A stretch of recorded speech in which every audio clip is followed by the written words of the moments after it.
Okay, good afternoon to all. Good afternoon, sir. Good afternoon, जी.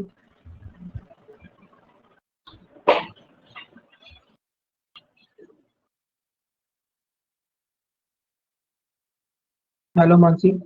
ठीक है मानसी, आपको मिल गया वो मैंने जो भेजा था अभी. हैंड रिटन डिक्लेरेशन आपने पूछा था अभी.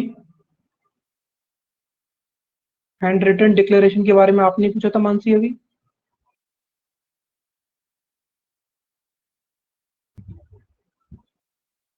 ओके ठीक है, फिर कोई और स्टूडेंट है. ठीक है, तो ऑल गुड, सब लोग बढ़िया.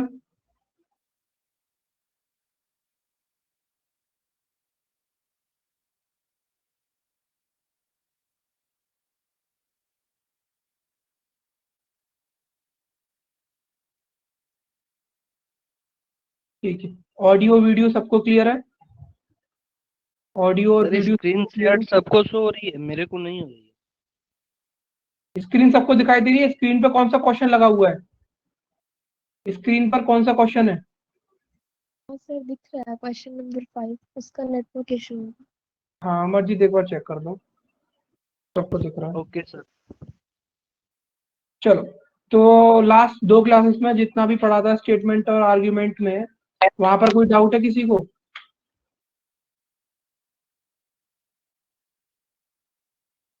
इससे पहले जो दो क्लासेस में पढ़ा है उसमें किसी को कोई डाउट है?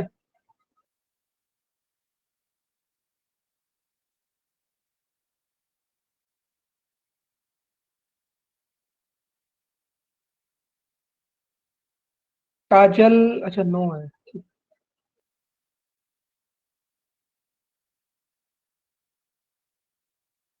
चलो इसका आंसर करो फिर.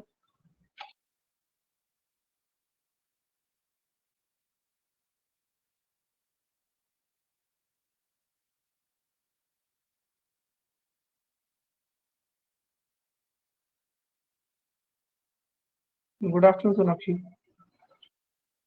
सोच समझ के सब लोग अपना दिमाग लगाकर क्या हो सकता है, चीजों को पॉइंटों को ध्यान में रखते हुए आंसर करो.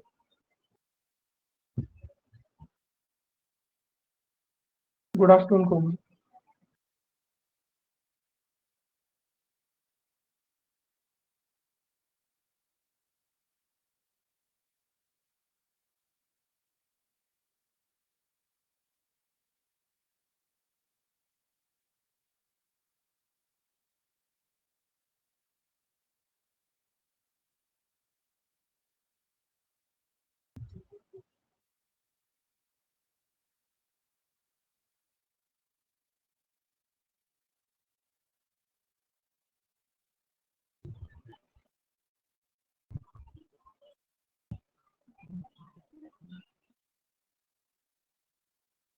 सभी लोग आंसर करो, सिर्फ 4 लोगों का आंसर आया.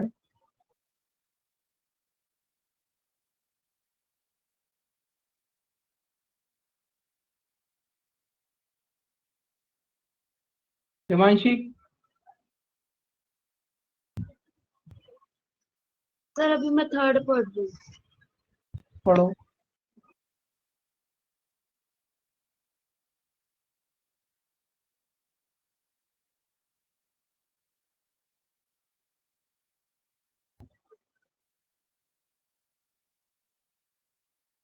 ठीक है,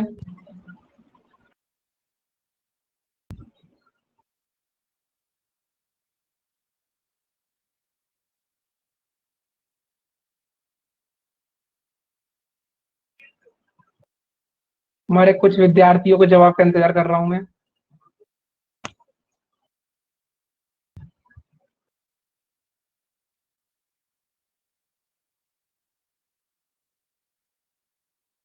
संदीप, आप भी हो? ऐसा सर, हाँ आपकी आंसर का तो इंतजार कर रहा हूँ मुझे. आइदर फर्स्ट और थर्ड. आइदर क्यों लगेगा इसमें? आइदर क्यों लगेगा प्रेरणा? आइदर का लॉजिक तो तब लगता है जब दोनों चीज स्ट्रांग होती हैं और दोनों चीजें एक साथ अप्लाई नहीं हो सकती. ठीक है, दोनों यहाँ पर है. सबसे पहले हिमांशी, सिर्फ आपका आंसर नहीं आया, मुझे ये बताओ पहला वाला क्या लग रहा है? पहले वाला तो मेरे को वीक लग रहा है। ये बिल्कुल वीक है। इंडिया के अंदर आपको किस चीज के लिए, प्रोफेशनल कोर्सेज के लिए should admission to all the professional courses be made on the basis of post academic performances rather than through entrance test। ठीक है, मैं बढ़ आऊं।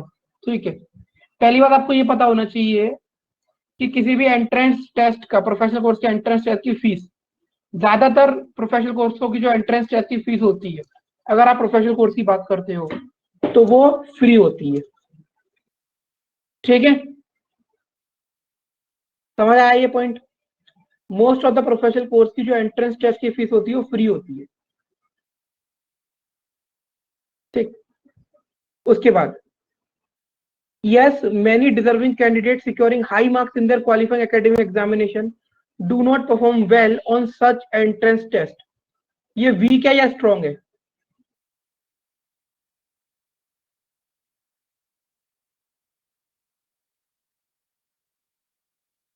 अच्छा, यहां से हमारे कितने स्टूडेंट्स बिहार के हैं? यहाँ पर कितने स्टूडेंट्स बिहार के हैं?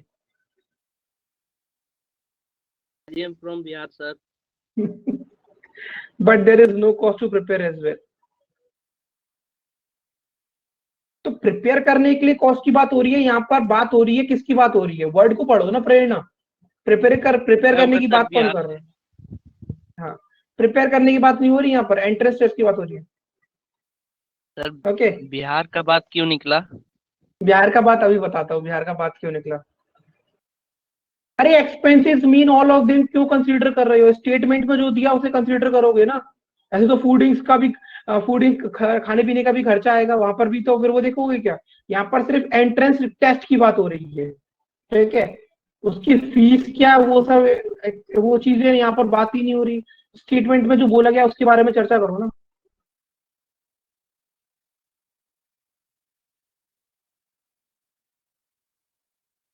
यहाँ पर क्लियरली मेंशन है, should academic admission to all professional courses be made on the basis of past academic performance rather than through entrance.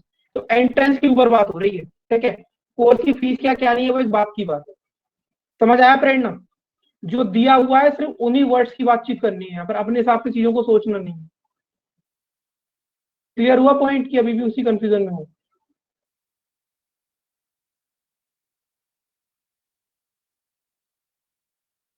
यहाँ पर बहुत सारी चीजें हैं। पहली बात तो इंडिया के अंदर बहुत से कम प्रोफेशनल कोर्सेज होते हैं जिनका एंट्रेंस एग्जाम होता है। Yes sir, but assuming that test are free is also an assumption. मैं आपको एक नहीं ऐसे कई टेस्ट बता दूंगा जो फ्री में होते हैं। बताऊं, गिनाऊं आपको नाम टेस्टों के? और पहली चीज तो अगर आप उस माइंडसेट से जा रहे हो तो मोर देन 50% प्रोफेशनल कोर्सेज के अंदर एंट्रेंस टेस्ट नहीं होता, डायरेक्ट जाके फीस देके आओ। और प्रोफेशनल कोर्स कराते हैं वो फ्री ऑफ कॉस्ट होते हैं। और एक नहीं, मैं आपको बहुत सारे का नाम बता दूंगा। और अगर एंट्रेंस फीस होती भी है तो 100 रुपए 200 रुपए होती है। ठीक है, तो उस वाले आर्ग्यूमेंट को स्ट्रॉन्ग बोलना कुछ ज्यादा ही आपका इलॉजिकल होगा। समझ आया या नहीं आया? वो कोई असम्पशन नहीं है, मैं आपको गिना सकता हूँ। ठीक है, उसके बाद जैसे कि नॉमिनल भी होता है, मैं बता तो रहा हूँ आपको। मैंने भी कॉलेज पास करने का काफी सारे एंट्रेंस टेस्ट अप्लाई किया था, तो फ्री ऑफ कॉस्ट है। फ्री ऑफ कॉस्ट आपको जाना है जाओ, नहीं जाना मत जाओ देने। ठीक है, वो बात की बात है कि उसमें लगते नहीं लगते। ठीक है, अब पॉइंट नंबर 2 है जो मैंने बिहार का नाम लिया था। डिजर्विंग कैंडिडेट अगर एकेडमिक्स में अगर हाई स्कोर कर रहा है तो आप कैसे कह सकते हो वो डिजर्विंग है? आज से 2-3 साल पहले ही बिहार की एक स्टूडेंट थी जो टॉपर थी। ठीक है, बिहार बोर्ड की, और उनका तो आपने देखा ही होगा न्यूज पर क्या हाल हुआ था। उनकी कॉपी खुलवाई थी, उनसे आंसर लिखवाए थे, एक आंसर नहीं लिख पाए थे वो। ठीक है, तो एकेडमिक्स में स्कोर करना। सर उस एक से सबको जज मत करो। अरे नहीं, तो जज नहीं कर रहा मैं, तो एक एग्जांपल दिया, बुरा क्यों मान रहे हैं आप?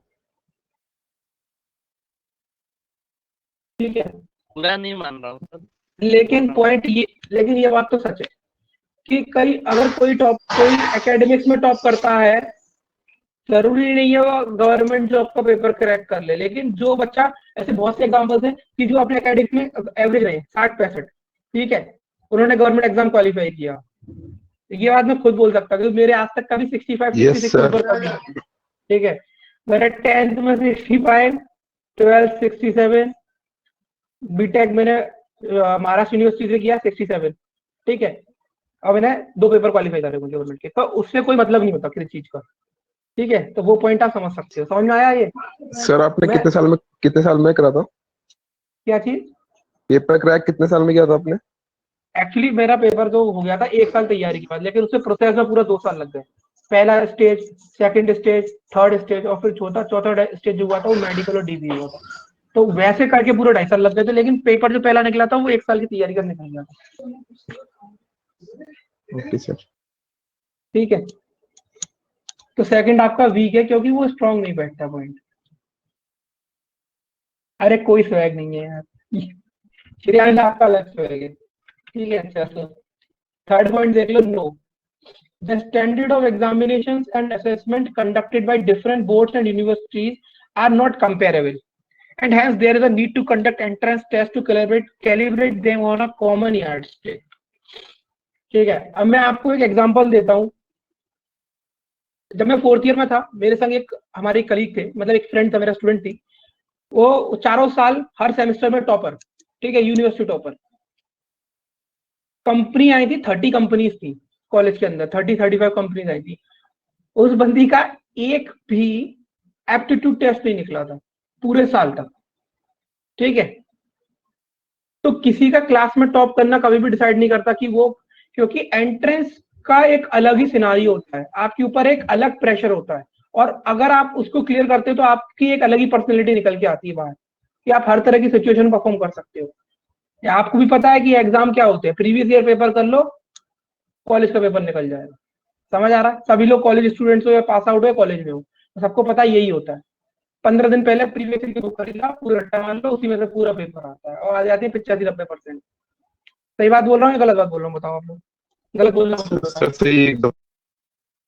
तो हमने भी यही किया है ना कॉलेज में, 15 दिन पहले पढ़ाई करो, जयराम जी की आ जाते हैं, पास हो जाते हैं बस। ठीक है, तो इसका जो थर्ड वाला पॉइंट है वो कम्प्लीटली आपका स्ट्रॉन्ग है। ठीक है, थर्ड आपका स्ट्रॉन्ग है और पहले दो आपके वीक पॉइंट है।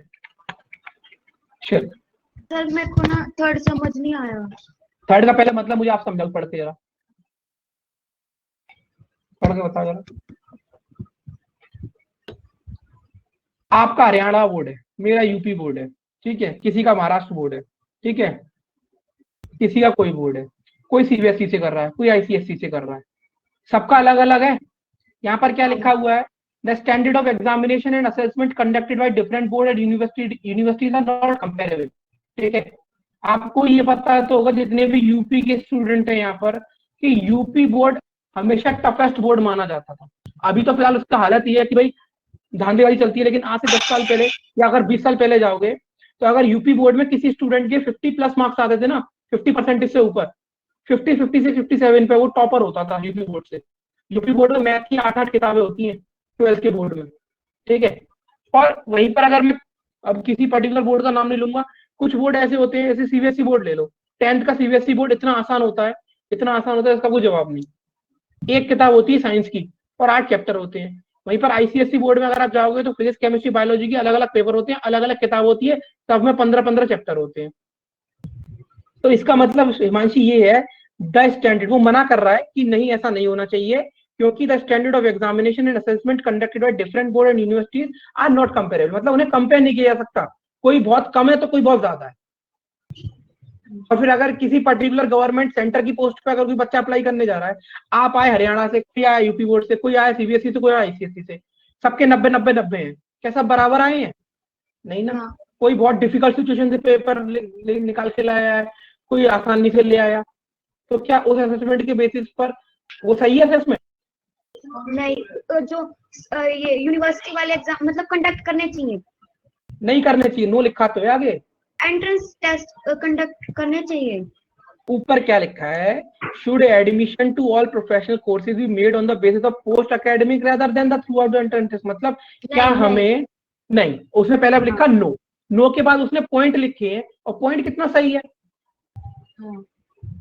कोई किसी प्राइवेट यूनिवर्सिटी से, अभी आपको मैं एक एग्जांपल और देता हूँ, जैसे कि अब जैसे मैं अपने ही बिहार- दूसरा मुझे अपने बारे में बिहार वाली बात भी इसी में इंक्लूड होएगी ना? हाँ वो इसमें इंक्लूड है। अब मैं एक बात बताऊं, मेरा दोस्त उसने राजस्थान से बीटेक किया था, मैंने महाराष्ट्र यूनिवर्सिटी से बीटेक किया। वहां पर जब इन्फोसिस और विप्रो वगैरह कंपनी आती थी हायरिंग करने के लिए, तो वो बच्चों का पता कितना मिनिमम परसेंट मांगती थी बैठने के लिए? 60%, कि जिसका 60% है वो अप्लाई कर सकता है और बैठ सकता है। वही मेरा दोस्त राजस्थान में करा तो वहां पर 80% मांगा था, क्योंकि वहां पर छूट के नंबर मिलते हैं, हमारे यहाँ नहीं मिलते थे। ठीक है, तो अब आप खुद देख लो है क्या कहीं सही है? अभी मैं बोल दूं कि भाई 80%, तो राजस्थान वाले सारे बच्चे बैठ जाएंगे, और हमारे में जहां पर 76 से 75 पर टॉपर है वो तो बच्चा बैठ नहीं पाएगा, अगर आप पोस्ट अकेडमिक उस पर जाओगे तो। समझ आया अभी? हाँ हाँ ठीक है, आगे। क्लियर है? सोनाक्षी, तेजस्विनी, उमंग, श्रेयांश, शेफाली, शीनू, संदीप, साक्षी, ऋषभ, मानसी, कोमल, किरत, कनिका, प्रेरणा, अंजलि।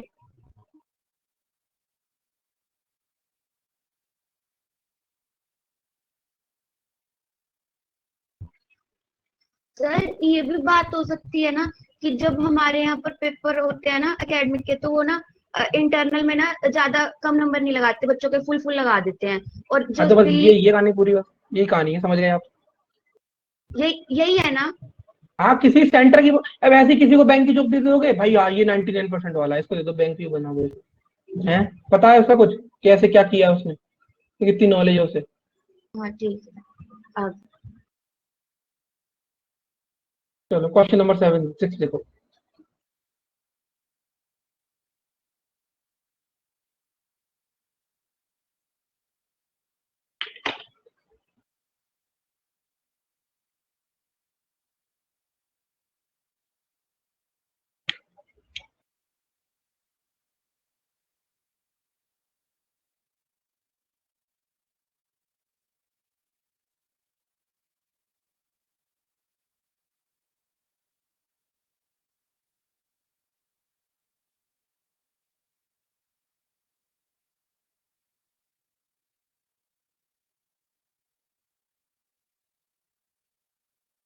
किसी भी आर्गुमेंट को स्ट्रॉन्ग बोलने से पहले या वीक बोलने से पहले, स्ट्रॉन्ग बोलने से पहले ये देखो कि बात में कुछ दम है कि नहीं। ऐसे नहीं हवा में बोल के नहीं ऐसा नहीं होना चाहिए, ऐसा नहीं होना चाहिए, वैसा नहीं होना चाहिए। पॉइंट हो स्ट्रॉन्ग और प्रैक्टिकल, अगर वो चीज प्रैक्टिकली हमारी गवर्नमेंट फॉलो करती है उस चीज को, तो वो उसे और स्ट्रॉन्ग बनाता है। जैसे मैंने आपको ये चीज में पॉइंट सब समझा चुका हूँ कि अगर कोई चीज प्रैक्टिकली होती है तो वो स्ट्रॉन्ग हो ही जाती है अपने आप, क्योंकि वो एक प्रैक्टिकल एग्जाम्पल सेट करती है आपके सामने।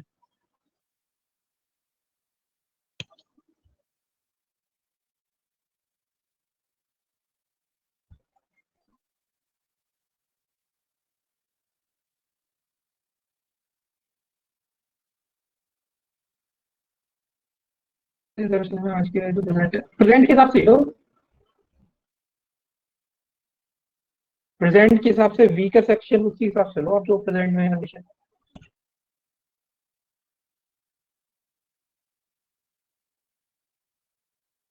नहीं, जरूरत नहीं है।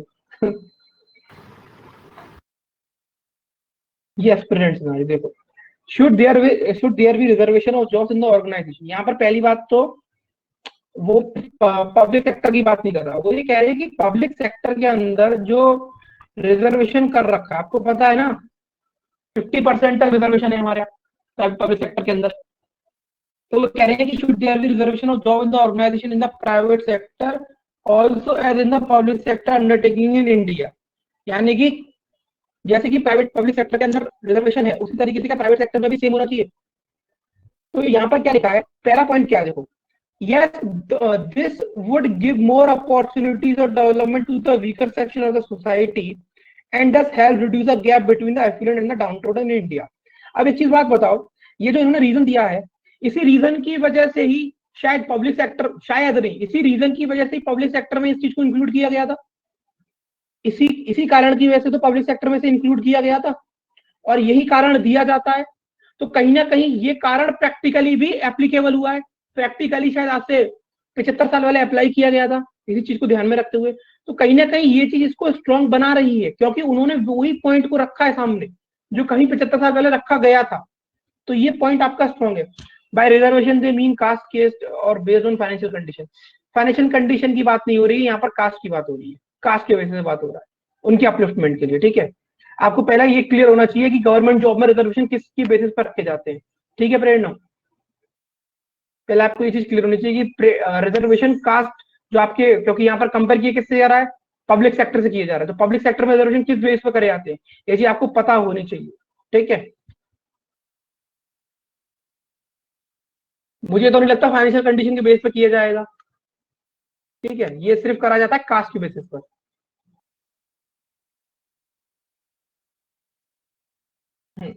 ठीक है, तो पहला पॉइंट आपका स्ट्रॉन्ग है। एक मिनट, कहां से ये बातें आप सुनकर आए हो, किसने बोल दिया? ऐसा कुछ भी नहीं है। वो इकोनॉमिकल वीकर सेक्शन एक ठीक है, अब मानता हूं, अभी वो बात आई है, लेकिन आपने कभी सुना है कि माइनॉरिटी वाले जो होते हैं, जो मुस्लिम्स होते हैं और जो जैन्स होते हैं, वो माइनॉरिटीज में आते हैं, क्या उनको कोई भी रिजर्वेशन मिला है? और माइनॉरिटी में क्यों आते हैं, माइनॉरिटी सेक्शन में क्यों आते हैं? कहीं ना कहीं फाइनेंशियल कंडीशन की वजह से। तो क्या उन्हें कोई रिजर्वेशन मिला हुआ है? उनको सिर्फ और सिर्फ फाइनेंशियल सपोर्ट मिलता है, उन्हें रिजर्वेशन नहीं मिलता, ठीक है। इस चीज को आप पढ़ के आना कि माइनॉरिटी जो होते हैं उनको क्यों रखा जाता है माइनॉरिटीज में, और क्या फायदा है उनको सिर्फ स्कॉलरशिप दी जाती है, लेकिन उनको कोई भी तरह का रिजर्वेशन नहीं दिया गया, ठीक है। तो रिजर्वेशन बेसिकली रहता है आपकी 4-5 कैटेगरी है उसके अंदर, ठीक है। तो पहला वाला पॉइंट आपका स्ट्रॉन्ग है। उसके बाद nowhere else in the world such a practice is being followed। तो पहली बात मैंने आपको बताया था कि ये कंपैरिजन किसी और कंट्री से या किसी और चीज से कभी भी कंपेयर किया जाएगा तो वो चीज हमेशा गलत होगी, ठीक है। किसी और कंट्री में इंडिया जैसा सिनारियो बिल्कुल भी नहीं है, तो ये वीक है। पहला पॉइंट स्ट्रॉन्ग है। थर्ड क्या है? The management of the private sector undertaking would not agree to such compulsion. वो एग्री अगर ठीक है नहीं करते, बट ये इसको आर्ग्यूमेंट में कोई वीक स्ट्रॉन्ग थोड़ी ना बना रहा, ये कोई स्ट्रांग बना रहा है कि भाई मैं एग्री नहीं करूंगा इसलिए नहीं होगा। अरे आपके पास पॉइंट क्या है, क्यों नहीं करना चाहते, या करना चाहते तो क्यों करना चाहते हो? तो ये पॉइंट क्या है, ये वीक पॉइंट है, क्योंकि एक आप इसे बोल सकते हो इनकम्प्लीट सा है ये, ठीक है। तो ये सिंपली आप वीक है, और आपका पहला वाला स्ट्रॉन्ग है। इररेलेवेंट तो हाँ, इररेलेवेंट इसलिए बोल सकते हो कि बात तो उसी की कर रहा है, बट उसको स्ट्रॉन्ग रखना है ना चीजों को, ऐसे थोड़ी ना कि हवा में बात कर देनी है कि मैं ऐसा नहीं करूंगा क्योंकि मेरा मन नहीं है। मन से थोड़ी ना काम चलता, क्योंकि अगर गवर्नमेंट अपने उस पर आ गई, क्योंकि ऑब्वियसली बात है कि जब तक जो प्राइवेट कंपनीज हैं वो भी तो कुछ नॉर्म्स फॉलो करेंगे तभी तो टिके हुए हैं, ठीक है। चलो समझ आया ये?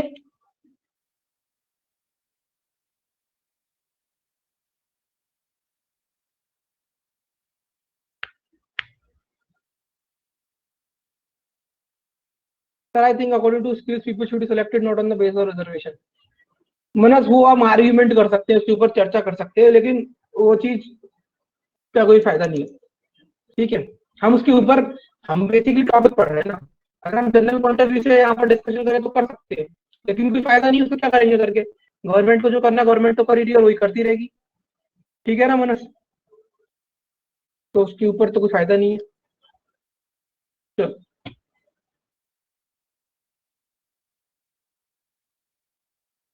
क्वेश्चन नंबर 7 देखो।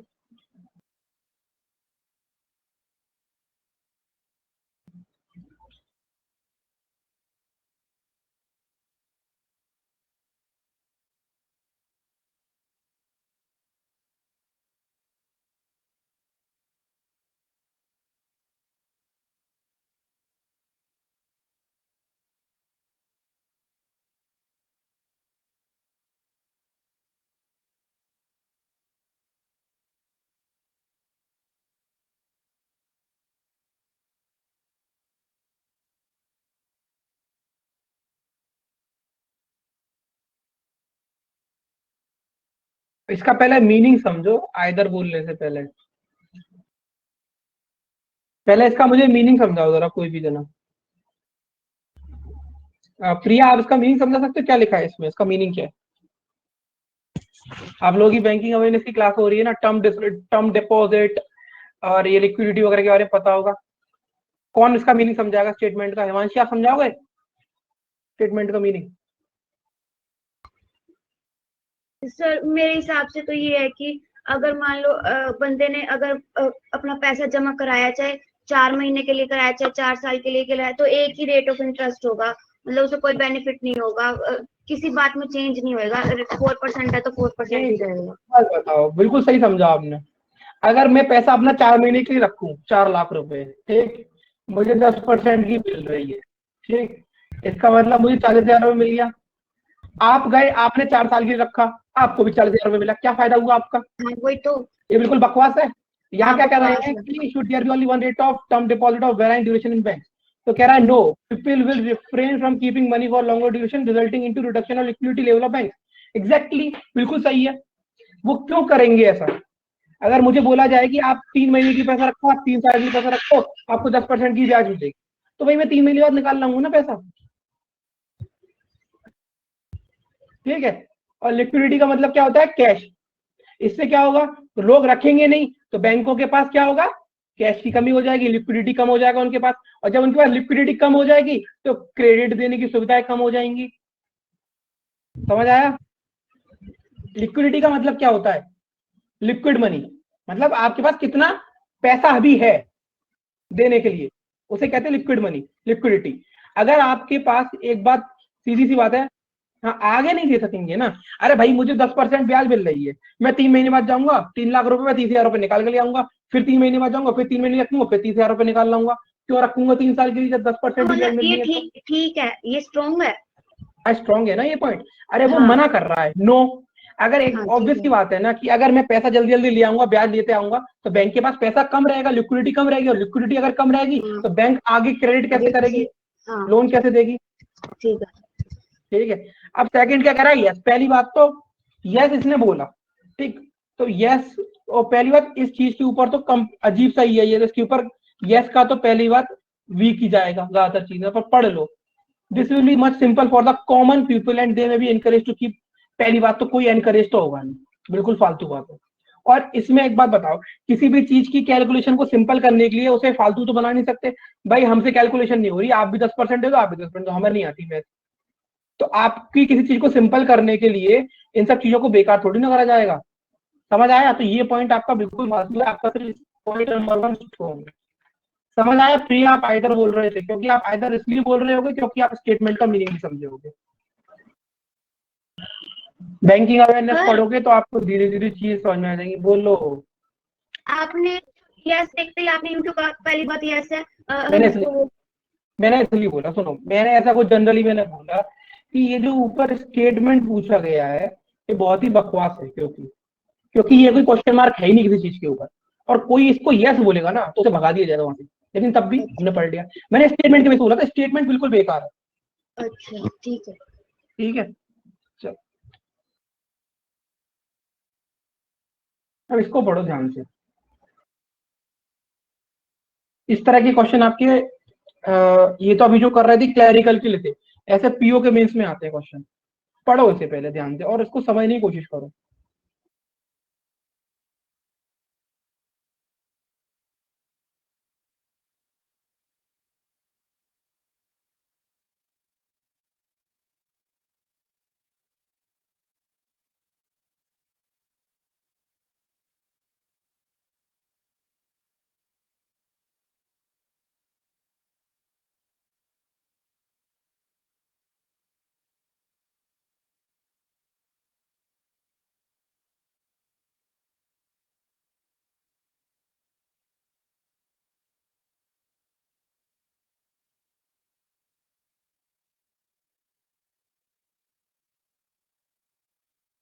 इसको पढ़ो और अगर मीनिंग समझ में आए तो बताना, नहीं आए तो बताना। पहले समझाऊंगा, उसके बाद आंसर करना। अपने मन से फालतू में तुक्का मत भेड़ना यहाँ पर। शोर क्या है? कहाँ पे लिखा है? तो अरे यस फोर। और यस, मैं बता रहा हूँ, समझ लिया। यस और नहीं, सेट असाइड है, सेट असाइड।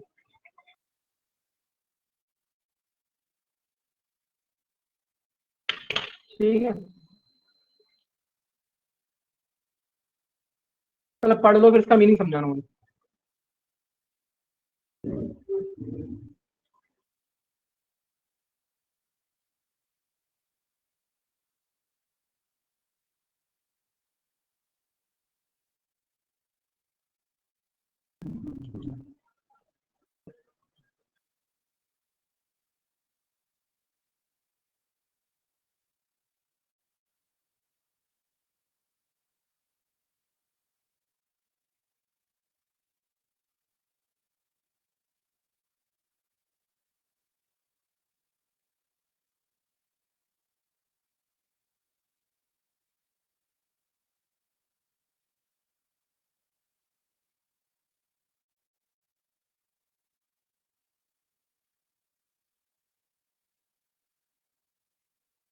देखो पहले ना इसमें बहुत सारी चीजें समझनी है। ठीक, इसमें क्या लिखा है मुझे कौन बताएगा? उमंग, आप मीनिंग समझाओगे स्टेटमेंट का? आंसर मत। हाँ सर, इसमें बोले कि 70,000 पब्लिक लाइब्रेरीज हैं इंडिया में, लेकिन ऑलरेडी बहुत सारी है जो वो बंद हो चुकी हैं या फिर अभी वहाँ पे कोई जाता नहीं है, बिकॉज वहाँ पे मतलब कुछ प्रोग्रेस नहीं हुई होगी, फंडिंग वगैरह की प्रॉब्लम होगी या कुछ भी। तो इसके लिए सेंट्रल और स्टेट गवर्नमेंट को ब्लेम लेना पड़ेगा, क्योंकि बहुत सारे मतलब बहुत ज़्यादा टाइम से यूनियन बजट में भी लाइब्रेरीज को फंडिंग की कोई मतलब कुछ बोला नहीं गया, कोई उनको बजट नहीं दिया गया लाइब्रेरीज की प्रोग्रेस के लिए। तो उन्होंने पूछे कि कौन सा आर्ग्यूमेंट है जो इसको स्ट्रेंथन करते कि हाँ कि गवर्नमेंट ही रिस्पॉन्सिबल है और वो नहीं मतलब कर पाई कुछ। हाँ, स्टेटमेंट आपका बिल्कुल सही लग रहा है। क्वेश्चन ये है, which of the following statement strengthen the argument for the government being responsible. मतलब वो ये कह रहा है कि इस बच्चे की जिम्मेदारी कौन लेगा? तो मैंने बोला आप लोगे या ये लेगा। अब जैसे ए और बी है, ए लेगा या बी लेगा, इसमें से कौन सा पॉइंट स्ट्रॉन्ग है? वो ये बताता है कि ए की जिम्मेदारी थी इसकी जिम्मेदारी लेना, मतलब इस बच्चे की जिम्मेदारी ए क्यों लेनी थी, बी को मतलब नहीं था। वो कह रहे हैं कि लाइब्रेरी की ऐसा इन तीनों पॉइंट में से कौन सा आर्ग्यूमेंट ऐसा है जो ये उस तरफ इशारा करता है कि ये जो आपकी जिम्मेदारी थी ये सरकार की है, ठीक है, और किसी की नहीं बनती। डिफंक का मतलब होता है या तो वो टूट फूट गई है, मतलब कहने का मतलब ये है उनके अंदर कोई किसी तरह का मेंटेनेंस नहीं है, या उनकी जो किताबें हैं वो फट गई हैं, दीमक लग गई है। डिफंक का मतलब क्या है कि चीज जो आगे आपके यूज के लिए नहीं बची, something which is good for use which is not good for use any further. समझ आया संदीप? डिफंक का मतलब हर चीज को मेंटेनेंस की जरूरत होती है और मेंटेनेंस के लिए पैसा चाहिए होता है। अगर आप हर किसी चीज को मेंटेनेंस नहीं करोगे तो वो चीज थोड़े समय के बाद यूजलेस हो जाती है। वो उसका मतलब यही है। अच्छा, समझ में आ गया हिमांशी? ठीक है, आप गाड़ी खरीद लो, गाड़ी को कपड़ा नहीं मारोगे तो 3 महीने बाद गाड़ी पे ऐसी धूल जम जाएगी, ऐसा लगेगा कि कितने साल हो गए। ठीक है, तो वो एक अब आप लोगों को क्वेश्चन समझ में आया? अब आप लोगों को क्वेश्चन समझ में आया और क्वेश्चन पूछा क्या जा रहा है ये समझ में आया? एग्जैक्टली वो तो जो थर्ड वाला पॉइंट है उमंग, वो तो ऐसा हो गया कि टालना। अरे नहीं नहीं, मेरे तो ऑलरेडी मेरे पास इतनी सारी जिम्मेदारियां ऑलरेडी हैं, मैं कैसे लूं? यहाँ पर बात है कि ये जिम्मेदारी आपकी बनती है, आप लो इसे। ठीक, अब जैसे कि पहला पॉइंट पढ़ोगे तो libraries help build an enlightened citizenry. मतलब वही बात हो गई कि आदमी अगर पढ़ा लिखा होता है लाइब्रेरी उसमें एक एफर्ट देती है, लेकिन वो एक जनरल पॉइंट है, वो एक जनरल पॉइंट है। हमारी रिक्वायरमेंट क्या क्वेश्चन की कि सरकार को जिम्मेदार कौन सा स्टेटमेंट ठहराएगा इसमें से, तो ये एक जनरल पॉइंट है। ठीक है, लाइब्रेरी की इंपॉर्टेंस के ऊपर है, ऐसा कुछ नहीं जो पूछा गया उससे रिलेटेड कुछ भी नहीं है इसमें। समझ आया कि पहला point out of the context है, वो एक जनरल बात है, जो पूछा जा रहा है क्वेश्चन में उससे आउट ऑफ कॉन्टेक्स्ट है ये। समझ आया हिमांशी? मतलब इस बात की कोई चर्चा की जरूरत ही नहीं थी भाई। ठीक है, अच्छी बात है, लाइब्रेरी तो अच्छी जगह है। अब देखो, private parties may not be interested in investing given the non profit nature of libraries. ये तो ऑब्वियस सी बात है ना कि जितनी भी प्राइवेट कंपनी होती हैं वो सिर्फ अपने मुनाफे के लिए काम करती हैं, लेकिन सरकार काम करती है देश के हित के लिए। तो अगर ये एक नॉन प्रॉफिट ऑर्गेनाइजेशन है, प्राइवेट और पब्लिक में से किसी को जिम्मेदारी लेनी है और प्राइवेट नॉन प्रॉफिट ऑर्गेनाइजेशन में हाथ नहीं लगाएगा तो ये सरकार की और ज्यादा जिम्मेदारी बन जाती है। समझ आया? हमारे पास दो ही तो ऑर्गेनाइजेशन है, एक प्राइवेट एक पब्लिक। अगर प्राइवेट हाथ नहीं डालना चाहती, क्योंकि उसका जो लाइब्रेरी ऑब्वियसली बात है लाइब्रेरी से कोई प्रॉफिट तो निकलता नहीं है, एक नॉन प्रॉफिट ऑर्गेनाइजेशन होती है, तो फिर वो जिम्मेदारी किसकी बनती है? भाई जब देश पढ़ेगा तभी तो आगे बढ़ेगा। हाँ, तो ये स्ट्रॉन्ग है ये हिमांशी। नहीं, पहली बात सुनो, यहाँ पर स्ट्रॉन्ग और वीक की बात नहीं हो रही, यहाँ पर बात हो रही है, क्वेश्चन को पढ़ो, which of the following statement strengthen the argument, किस चीज के लिए? For the government being responsible for investing in public library. मतलब ऐसा इसमें से कौन सा पॉइंट है जो इस तरफ इशारा करता है कि सरकार की ही जिम्मेदारी है इस काम को करने की? ठीक है, तो अगर आप इस पॉइंट को पढ़ोगे तो ये साफ साफ समझ आ जाएगा कि भाई अगर लाइब्रेरी एक नॉन प्रॉफिट ऑर्गेनाइजेशन है तो प्राइवेट वाले हाथ डालेंगे ही नहीं उसमें, तो हाथ कौन डालेगा? सरकार ही तो डालेगी। सरकार की और ज्यादा जिम्मेदारी हो जाती है फिर। समझ आया?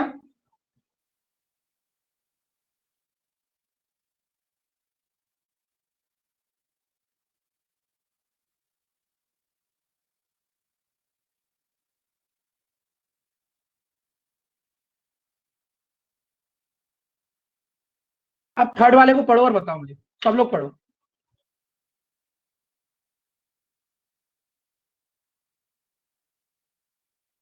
गवर्नमेंट पल्ला झाड़ रही है, मतलब एक काम तो किया, कुछ तो किया हमने थर्ड स्टेटमेंट में। ठीक है, ठीक।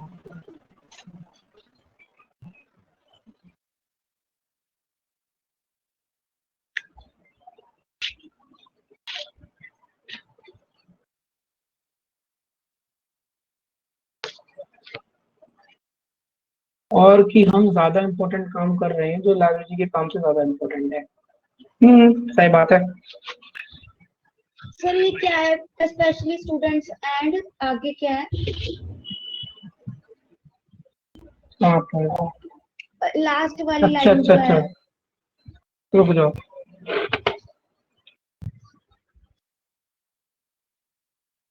ये कट गया क्या ये पॉइंट?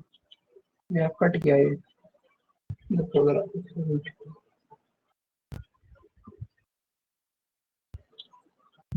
है ही नहीं। रुक जा, तभी पढ़ के देख लेते हैं।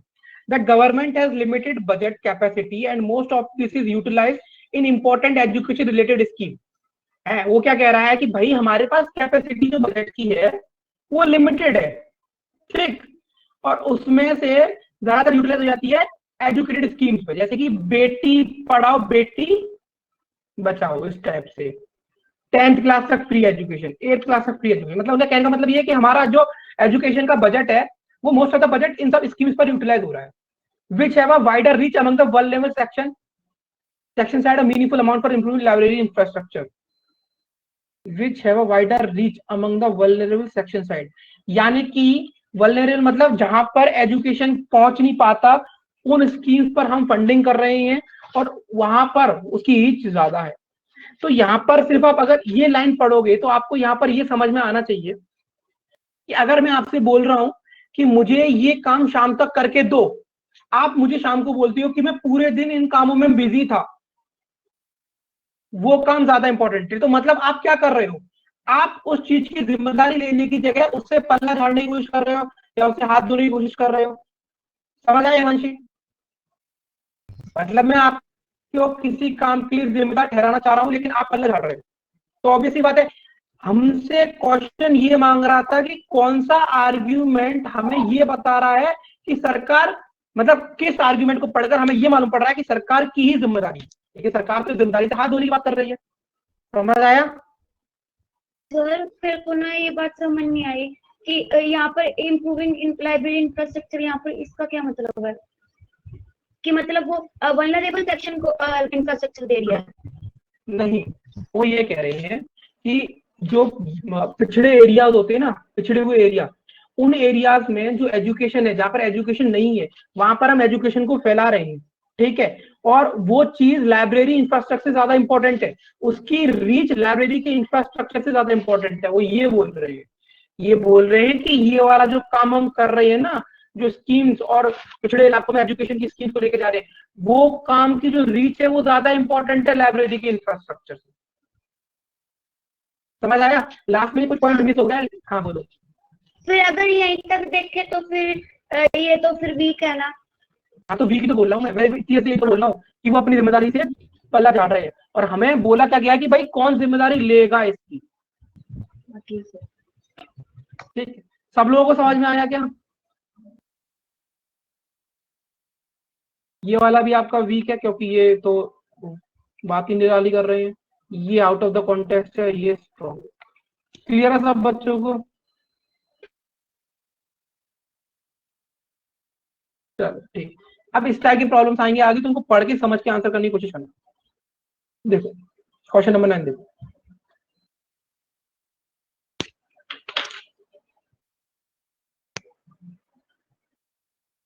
इन क्वेश्चंस को ना, देखो वैसे तो ये क्वेश्चन मेंस में आएंगे, ठीक है, तो आएंगे बैंकिंग में और कहीं नहीं आएंगे, पीओ में आएंगे, तो आप लोग चाहो तो इन क्वेश्चंस के लिए लैंग्वेज को अगर वहां पर सेलेक्ट करने का ऑप्शन आ रहा है चेंज करने का, क्योंकि यहाँ पर क्या होगा कि अगर आपने स्टार्टिंग में इंग्लिश को चूज किया तो शायद सारे क्वेश्चन इंग्लिश में आएंगे। जो लोग हिंदी में पेपर देंगे, अभी ऐसा तो मेरे को याद नहीं आ रहा कि आप पर्टिकुलर क्वेश्चन की सेक्शन चेंज नहीं कर सकते शायद, वो सिर्फ आरआरबी पीओ में अलाउड रहता है। आरआरबी पीओ में इतना डिफिकल्ट क्वेश्चन आता है, ये आपको मिलेगा एसबीआई पीओ में, आईबीपीएस पीओ में, और वहां पर आपने एक बार अगर सेक्शन चूज कर लिया स्टार्टिंग में, उसके बाद आप चेंज नहीं कर सकते। तो आप लोग देख लेना अपने हिसाब से।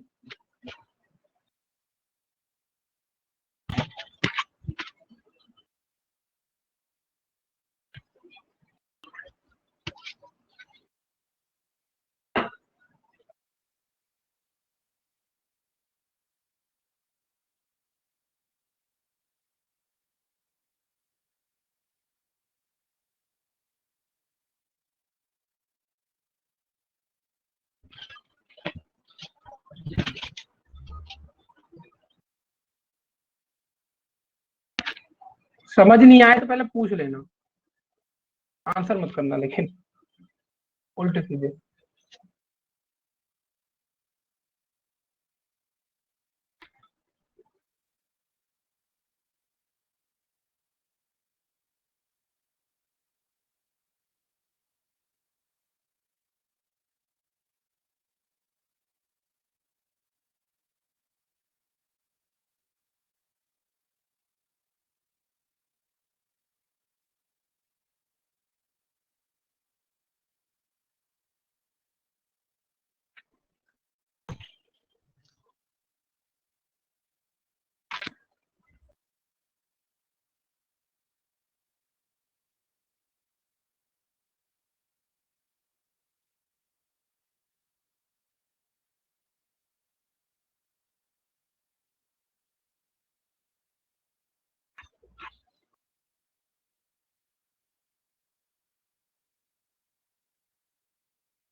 उमंग अगर सेकंड वाला अगेंस्ट द मैकेनिज्म जा रहा है तो पहला वाला भी तो वही बात कर रहा है।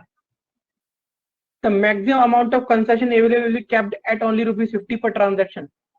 यानी कि इसकी तो वही वाली बात हो गई ना उमंग की, अगर आप 1000 रुपए का भी ट्रांजेक्शन करती हो या आप 10,000 का भी करते हो या 60 रुपए का करते हो, जितना भी ट्रांजेक्शन करते हो आपको 50 रुपए ज्यादा कैशबैक नहीं मिलेगा। अगर ये तो आर्ग्यूमेंट बता रहे हैं ना, मतलब ये स्टेटमेंट में कुछ क्लियरली तो नहीं दिया कि ऐसा ही होगा, तो हम एज्यूम थोड़ी करेंगे। उसमें क्या लिखा है?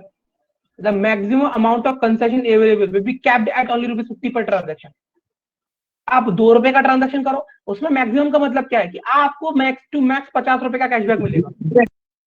ठीक है, चाहे आप, अब उसमें क्या लिखा है पर ट्रांजेक्शन, चाहे आप 1 लाख का करो, चाहे आप 2 लाख का करो, चाहे 1000 रुपए का करो। तो एक बात बताओ, क्या आप इस तरीके के मैकेनिज्म को पसंद करोगे फिर? नहीं सर। तो वो यही तो बोल रहा है, which of the following statement अगर सही है weaken the efficiency of the mechanism. जो डिजिटली कन्वर्ट करने की बात कर रहा है, देश को डिजिटाइज करने की बात कर रहा है, उसकी मैकेनिज्म को कमजोर अगर सेकंड बना रहा है तो पहला भी तो बना रहा है। समझ आया पॉइंट?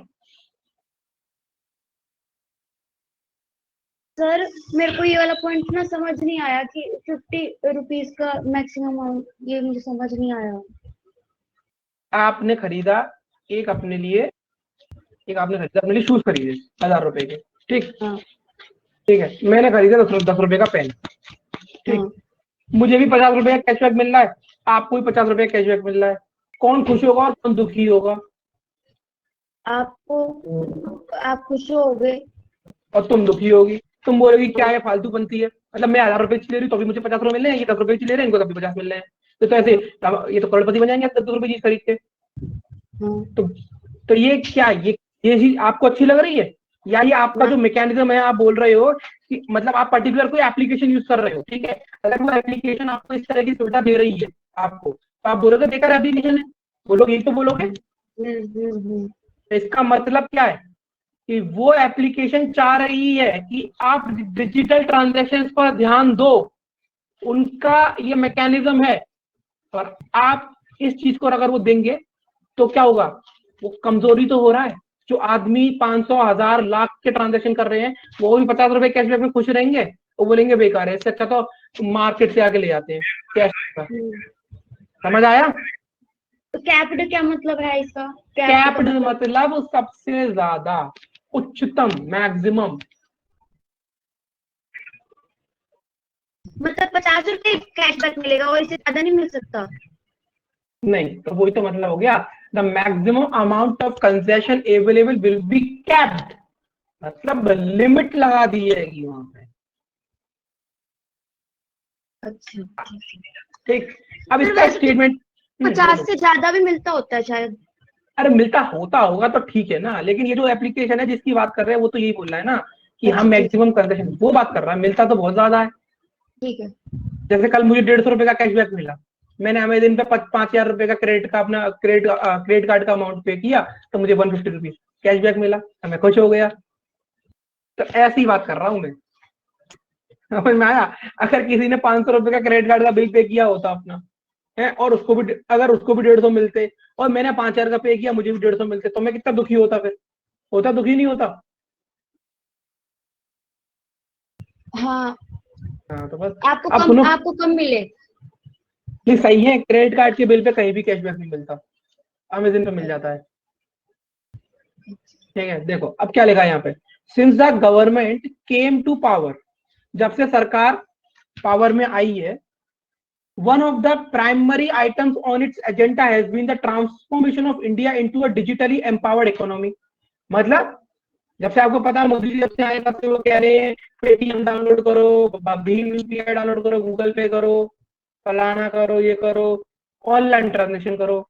बच्चे 2-2 रुपए की टॉफी खरीद रहे हैं, ऑनलाइन पेमेंट कर रहे हैं, बच्चे कितने डिजिटल हो गए हैं। तो उसी चीज की बात करी जा रही है। To further this cause a proposal of incentive. Incentive का मतलब क्या होता है? इंसेंटिव का मतलब कुछ ना, इंसेंटिव को आप बोलोगे आपका फायदे की चीज, मतलब इंसेंटिव मतलब किसी चीज के ऊपर आपको थोड़ा एक्स्ट्रा पेमेंट देना। इंसेंटिव ऑन कैशलेस, हाँ, कैशलेस ट्रांजेक्शन। कैशलेस ट्रांजेक्शन मतलब जहां पर कैश का इस्तेमाल नहीं किया जाए। By offering a concession in tax rate was tabled before the GST Council. The proposed scheme seeks to offer a 2% rate cut on business to consumer transaction where payment are made digitally by or by check। मतलब कि इसको आप सिर्फ ऐसे समझो, plastic money, plastic money है ये एक तरीके से। तो प्लास्टिक मनी का सबसे बड़ा एग्जांपल होता है क्रेडिट कार्ड, डेबिट कार्ड, ये सारे कार्ड। तो उन्होंने बोला कि कहीं ना कहीं उन्होंने ये दे रखा है कि जीएसटी में जो मतलब पर्टिकुलर गुड्स पर जो टैक्स परसेंट था, अगर उसमें कोई चेक के थ्रू या फिर प्लास्टिक मनी यानी कि ऐसे डेबिट कार्ड, क्रेडिट कार्ड, इनके थ्रू पेमेंट कर रहा है, उसको भी 2% की छूट। ठीक, समझ में आया? मतलब कुल मिला के इसका ये है कि जो अपने पास है तो गूगल पे या भीम यूपीआई लेके आएगा या क्रेडिट कार्ड या डेबिट कार्ड लेके आएगा, उन सबको मुनाफा होगा, उनको कुछ ना कुछ इंसेंटिव मिलेगा, यानी कि कैशबैक मिलेगा। अगर टैक्स बढ़ रहे हैं तो टैक्स पे छूट मिलेगी। समझ आया? ये सरकार का एजेंडा है, सरकार ये करना चाह रही है, भारत को डिजिटल बनाना चाह रही है। समझ आया क्वेश्चन?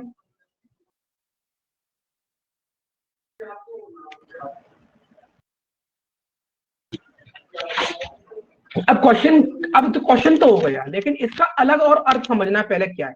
वो कह रहा है which of the following statement, अगर इसमें से कौन सा कथन अगर सही है, अगर सही है, वो weaken the efficiency of the mechanism stated above to incentivize cashless transaction. मतलब ये है कि मैं डिजिटल पेमेंट के बढ़ावे की बात कर रहा हूं, लेकिन अब इन तीनों जो नीचे आर्ग्यूमेंट दिए, इन तीनों आर्ग्यूमेंट में से ऐसे कौन से आर्ग्यूमेंट हैं जो मेरे डिजिटल इंडिया को कन्वर्ट या मैकेनिज्म को आगे बढ़ाने में उसको कमजोर कर रहे हैं, उसको पीछे की तरफ पुश कर रहे हैं। समझ आया क्या पूछा जा रहा है? क्या पूछा जा रहा है, समझ में आया? क्योंकि जब तक आपको ये समझ में नहीं आएगा इसमें क्या पूछा जा रहा है, आप गलत आंसर कर दोगे। ठीक, अब मुझे ये बताओ हिमांशी, ये सही है या गलत है? ये इसको वीकेंड कर रहा है? नहीं क्यों सर, तो कर रहा है ये? सर इसने ना ये बोला कि ऊपर इफ ट्रू, अगर सच है तब बताओ। मेरे को तो लग रहा है ये सच है ही नहीं। वो ट्रू का मतलब वो नहीं है आप रियल टाइम से जोड़ रहे हो उसको। वो ये कह रहा है कि अगर ऐसी बात है, वो सिर्फ आप जनरल बात की तरह लो, ये आप इसको ऐसे मत समझो, ये एक समझो कि किसी भी एप्लीकेशन का टैग लाइन है, the maximum amount of concession available will be capped at only ₹50 per transaction. ना सच और झूठ छोड़ो। हाँ, फिर तो अब एक बार वीकन कर रहा है एफिशिएंसी को। बिल्कुल कर रहा है। ये जिस चीज इंसेंटिवाइज हर ट्रांजेक्शन के लिए सेम है तो वो ड्रॉबैक में ही आएगा। बिल्कुल सही बोला कृत। मैं वही चीज क्लियर से एक्सप्लेन कर रहा हूँ कि अगर आप 5,000 रुपए की टिकट बुक करते हो तो आपको ज्यादा कैशबैक मिलना चाहिए, और जो 500 का कर रहा है उसे कम मिलना चाहिए। लेकिन अगर आप उन चीजों पे लिमिटेशन लगा रहे हो, मतलब क्या कर रहे हो, आप लोगों को कह रहे हो कि लोग भी ये सोचेंगे यार इतना तो कोई फायदा है नहीं, छोड़ो कैश में पेमेंट कर देते हैं। ये तो मानसिकता होती है लोगों की। तो कहीं ना कहीं ये पहला आर्ग्यूमेंट है ना, ये ऊपर सरकार की जो मैकेनिज्म है उसके काम को कमजोर बनाने की पूरी पूरी कोशिश कर रहा है। तो ये आपका करेक्ट यहाँ पर माना जाएगा, क्योंकि पूछा क्या जा रहा है, वीक कौन कर रहा है एफिशिएंसी को। अब स्ट्रॉन्ग और वीक की बात खत्म हो गई। अब ये वो पूछ क्या रहे हैं उसका जवाब दो। वो पूछ रहे हैं कि भाई कौन सा इसमें से आपका जो कथन है, जो आर्ग्यूमेंट है, वो इसे वीक बना रहा है। तो ये वीक बना रहा है। समझ आया पहला वाला? ठीक, दूसरा पढ़ो अब। Introducing the incentive will subject businesses to additional reporting requirement, as they will have to offer customer two prices, one with a reduced rate and one with a regular rate. सुनो, अब ये क्या कर रहा है, सुनो, ये बोल रहा है मतलब अगर मैं इस एप्लीकेशन में मेरे पास ये आता है, सरकार मुझे कहती है कि आप अपनी दुकान पर ना ये लगा लो, ये स्कैनर लगा लो, यहाँ से ऑनलाइन पेमेंट होगा। ठीक, अब ये बोल रहा हूँ, मैं बोल रहा हूँ दुकानदार, नहीं हम नहीं लगा रहे। आप बोल रहे हो कि अगर स्कैन से पेमेंट करोगे तो 10% की छूट है। भाई अगर कोई 500 रुपए का सामान मिल रहा है तो हम उसे बोलेंगे भाई 500 रुपए है, और 10% के बाद ये हो गया 450। कोई 1000 रुपए का ले रहा है, उसको 10% की छूट है, तो उसे मुझे ये प्राइस भी दिखाना पड़ेगा 900, 10% की छूट के बाद उसे रेगुलर प्राइस भी दिखाना पड़ेगा। मतलब मैं एज अ शॉपकीपर ये बोल रहा हूँ कि भाई मैं नहीं कर रहा ये काम, क्योंकि इससे मेरा दुगना काम हो जाएगा। मुझे हर टी शर्ट पे एक 10% छूट, एक रेगुलर प्राइस, अगर 500 की है तो रेगुलर और रिड्यूस प्राइस। मतलब मैं ये बोल रहा हूँ एज अ शॉपकीपर कि भाई मेरे को नहीं करना, मेरा लोड बढ़ जाएगा। तो क्या कर रहा है ये इस एफिशिएंसी को, इस मैकेनिज्म को कमजोर करने की बात कर रहा है। क्या मैं सरकार का साथ दे रहा हूं डिजिटाइज करने में? नहीं, मैं उनको ये गिना रहा हूं कि मुझे अपना काम नहीं बढ़ाना। समझ आया? ये भी करेक्ट है, क्योंकि ये भी वीक कर रहा है।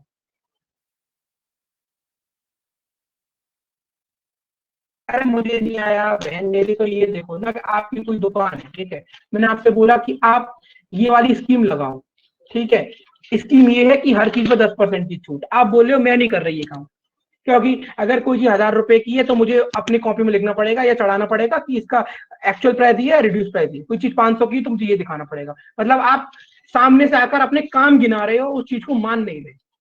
आप मना कर रहे हो कि नहीं मुझे स्कैनर नहीं लगवाना, मुझे अपने शॉप पर ऑनलाइन पेमेंट नहीं लेना।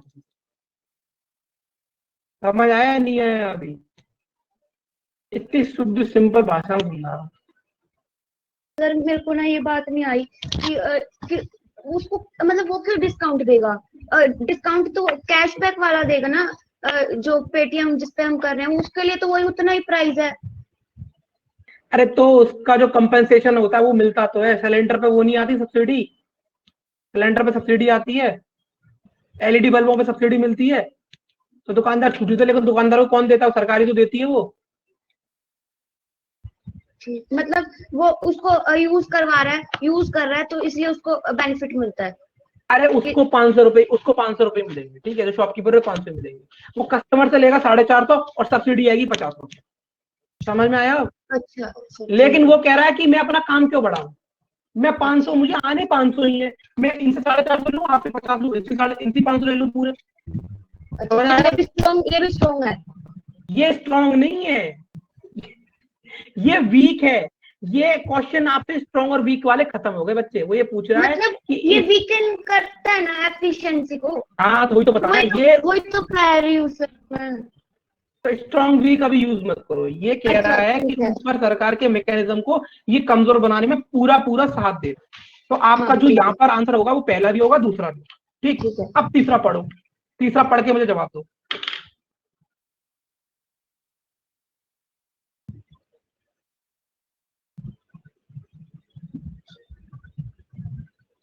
उसमें अगर आपको पहला भी समझ में नहीं आ रहा ना, the diverse nature of our economy and the demand of India federal structure justify the initial need for multiple rates, ये आखिरी का पढ़ोगे तो क्या कह रहा है? जस्टिफाई मतलब साबित करता है कि भारत में मल्टीपल रेटों की रिक्वायरमेंट है। मतलब ये तो पूरा साथ देने की बात कर रहा है।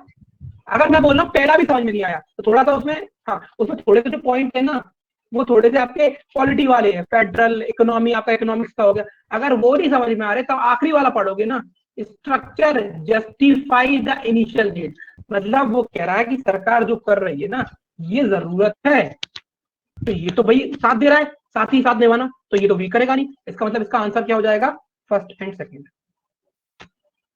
समझ आया या नहीं आया बता दो।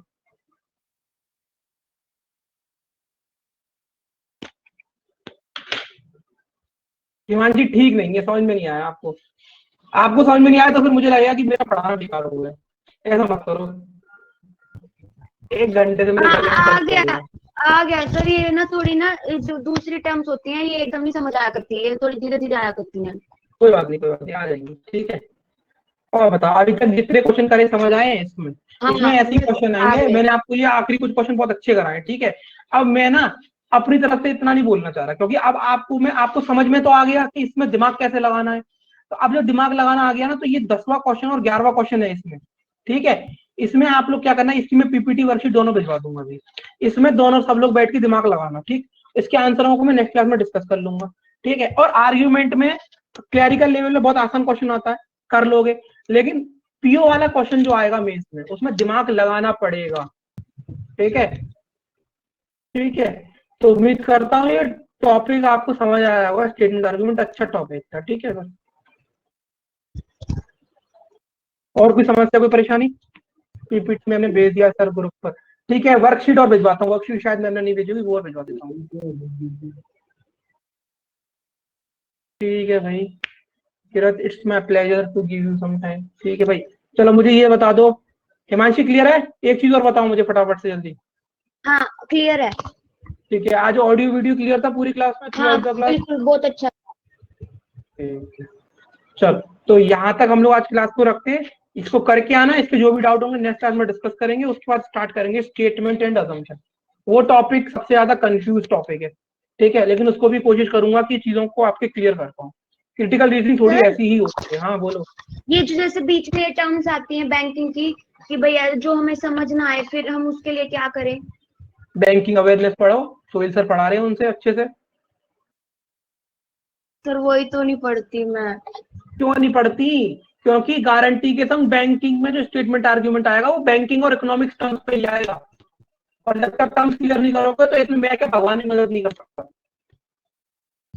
अरे यार जब आपको वो सुविधा दी जा रही है, आपने पैसे भरे हैं तो उसको लो ना, अपनी एक एक पाई को वसूलो ना यहाँ से, तो भरी है, ठीक है।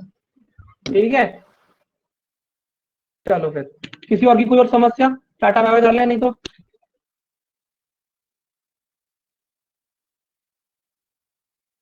चलो टाटा बाय बाय कर लो फिर, ठीक है। चलो फिर भाई अपना अपना ख्याल रखो, मिलते हैं फिर मंडे को।